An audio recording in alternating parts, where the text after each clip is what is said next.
warahmatullahi wabarakatuh. Kami dari kelompok 2, kami akan menjelaskan prinsip UBD kedua, yaitu kemampuan menafsirkan siswa. Jika siswa dikatakan telah memahami suatu materi pelajaran apabila siswa dapat menafsirkan materi pembelajaran dengan penuh makna. Yang kedua, menawarkan terjemahan yang tepat. Yang ketiga, memberikan dimensi historis atau pendapat pribadi yang terbuka untuk ide dan peristiwa.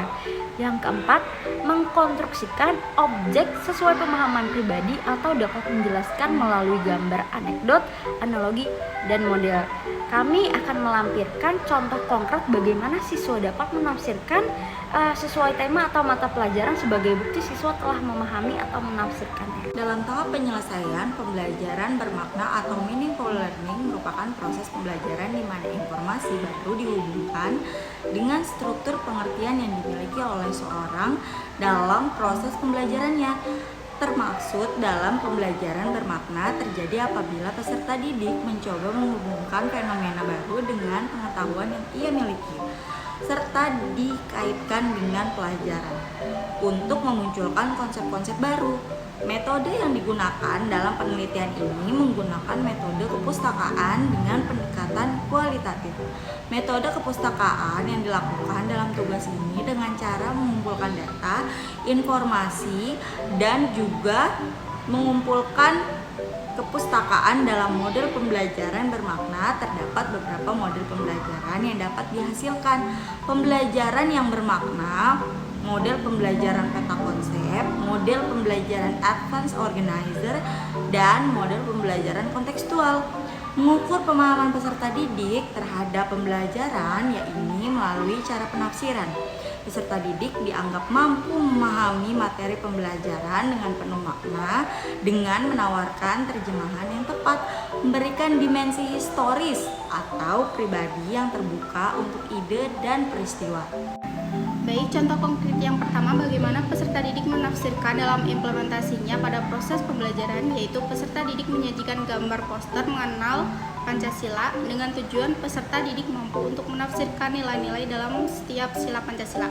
Selanjutnya, peserta didik dapat menafsirkan contoh nyata penerapan nilai-nilai Pancasila dalam praktik kehidupan nyata. Respon atau tanggapan peserta didik akan berbeda tergantung dengan pengetahuan awal peserta didik. Contohnya, peserta didik A menafsirkan bahwa pada sila pertama ketuhanan Yang Maha Esa terkandung nilai untuk menjalin toleransi antar umat beragama. Nah, contoh konkret yang dikemukakan oleh peserta didik adalah berteman dengan teman yang berbeda agama. Kemudian peserta didik B mengemukakan bahwa nilai yang terkandung dalam sila pertama adalah senantiasa beribadah kepada Tuhan Yang Maha Esa.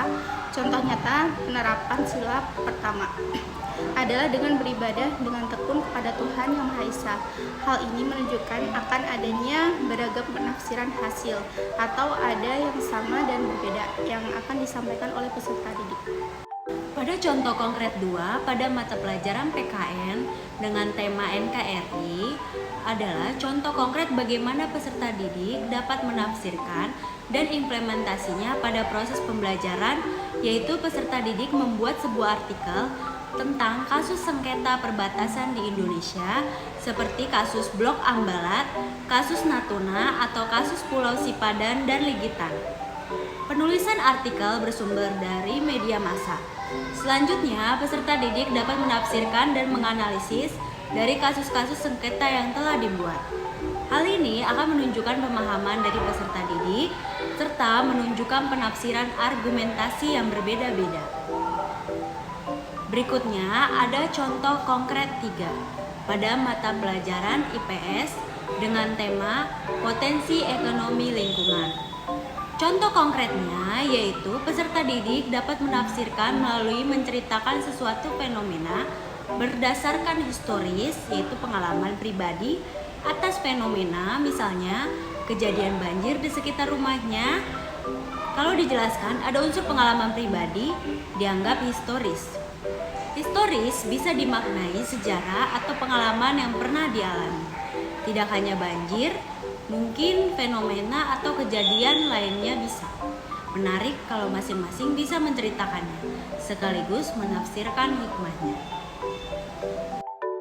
kesimpulan kami dari kelompok 2, setiap peserta didik memiliki pengetahuan awal yang berbeda, maka hasil penafsiran dari peserta didik pun akan beragam. Setelah peserta didik berhasil menafsirkan materi tentang Pancasila, maka kami sebagai guru fasilitator berperan untuk memvalidasi hasil penafsiran peserta didik. Kami mengutip dari daftar pusaka, yaitu dari Khalifah Almarah Hafizah yang berjudul Belajar Bermakna atau Meaningful Learning pada Pembelajaran Tematik atau Student Scientific. Sekian dari kelompok kami, kurang lebihnya mohon maaf. Wassalamualaikum warahmatullahi wabarakatuh.